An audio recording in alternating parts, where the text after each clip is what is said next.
So that finishes Barca 2, Shakhtar Donetsk 1. Let's just take a look at how the group looks after that victory for Barca. They are perfect. They'll be fine, won't they? Porto, meanwhile, the big 4-1 victory away against Antwerp. Craig, I suppose the big talking point from today's game was 20-year-old Fermin Lopez, wasn't it? Did João Felix take to social media and did he mention the rest of the walking wounded that were up in the stand? No, there was a big line of them, wasn't there? There was a big line. Yeah, exactly. Who knows who's going to be back for this big game at the weekend? But yeah, moving on from the Zaire Emery, Fermin Lopez, not just today, but since he's come in, but particularly today, was absolutely tremendous. He hit the woodwork 2 or 3 times. Yeah. Mm-hmm. He was everywhere. He looked a constant threat, always breaking into the box, always looking to get on the end of stuff. Obviously scored an unbelievable goal. Lamine Yamal, and then the youngster, excuse my pronunciation, comes on as well, Marc Guiu, the youngster who scored against Athletic Club at the weekend. He comes on. So you've got all these kids basically getting game time for Barcelona in the Champions League and performing. But Fermin Lopez today was, I was just so impressed with this young man. He was almost like saying, okay, he's out, and he's out, so I'll stand up and take the bull by the horns. Now, Gundogan as well, experienced player, playing some great passes in there, just steadying in the middle of the field.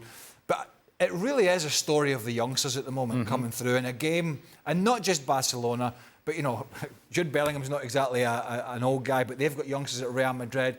We're talking about Paris Saint-Germain today. There's youngsters coming through. So there seems that even in this game that is getting bludgeoned by money, and that's all we talk about, there just seems a conveyor belt of teenagers coming through at the moment and making an impact.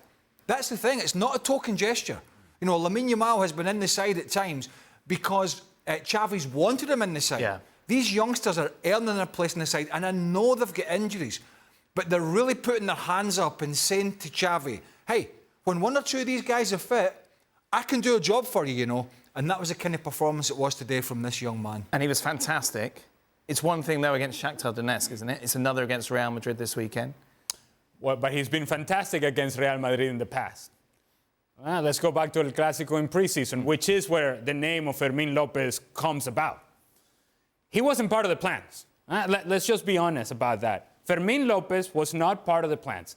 He was not going to be in the mix for Xavi because, well, Gavi was going to play, and Pedri was going to play, and De Jong was going to play, and they made the acquisition of Romeo and the acquisition of Gundogan. So you look at the numbers and you say, well, there is no space for Fermin. Is he even going to be part of the first team? Potentially not.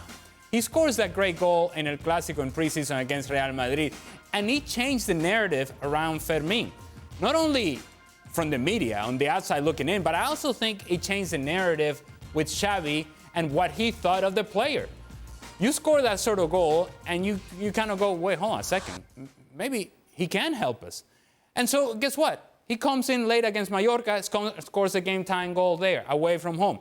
And you start seeing the impact. And I'm with Craig. You see him today, and in fact, I'll go as far back as the weekend as well. The intensity and the energy that he brings to this team is one thing. Quality on the ball, confidence on the ball. But there's another thing to it. An element that neither Gavi nor Pedri nor some of these other guys, more experienced guys, bring to this team. An actual presence in the attack, and a guy who around the 18-yard box, he's not thinking pass. He's thinking, I can finish the chance. Yeah. I can make the run inside the 18-yard box, and I can be the guy who gets a final touch. He's not running away from the opportunities. He's looking for opportunities himself. The level of confidence for a guy that was not even in the part of the plans, now he's playing. You never know when the opportunity is going to present itself. It has presented itself for Fermin, and he's taking full advantage of it. You play him on Saturday? No question. I mean, depends who's available, but... Do you want to see the list who aren't available? Well, they're not available at the moment. I have a list. Would you like to see it? You got a list? Yeah, it's coming. We'll drop it in then. It's coming. There is my list. Right. Now, these are the possible unavailables. These are definitely out. De Jong, Koundé and Roberto. Pedri, it's very difficult to rely on Pedri at the moment, isn't it, given what he's done this season. So Lewandowski and Rafinha might be back. I think at the moment, the answer to the question is it would be a big surprise if Fermin Lopez did not play at the weekend. But then you look at what's going to be the makeup of the midfield. Gundogan has to play. I would imagine Oriol Romeo will play. I'm thinking, if I were Xavi, I would play Gavi, Gundogan, and Fermin. Right. Probably. Because Romeo today looked like a guy who can't really run. He's looked like that, really, since he's arrived. Well, They've had a guy he's replacing a guy that couldn't run, but unfortunately the guy that couldn't run could pass the ball for fun. Yeah, exactly. And read the game. Oro Romeo's not that guy, but I mean, I'm not saying we know what Real Madrid's team's going to be, but I think we have a good gauge. I think the Barcelona one come the weekend's fascinating, not only from the injury perspective, but from the youngster perspective as well. You know, if João Felix is fit, He says he's fit. he plays on the left. If Lewandowski's fit, he plays there.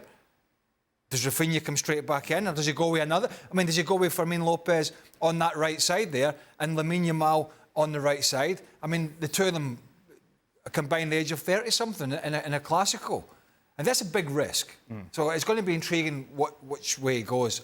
I think he might hedge his bets for a little bit of experience. But yeah, in the middle of the park, I think that young boy Lopez has got every chance of starting. he may just play with that hybrid of what looks to be a front three, but it really isn't. It becomes more of a midfield four. Why is he going to do that? Because where is the strength of Real Madrid? Where are the numbers for Real Madrid in that midfield area?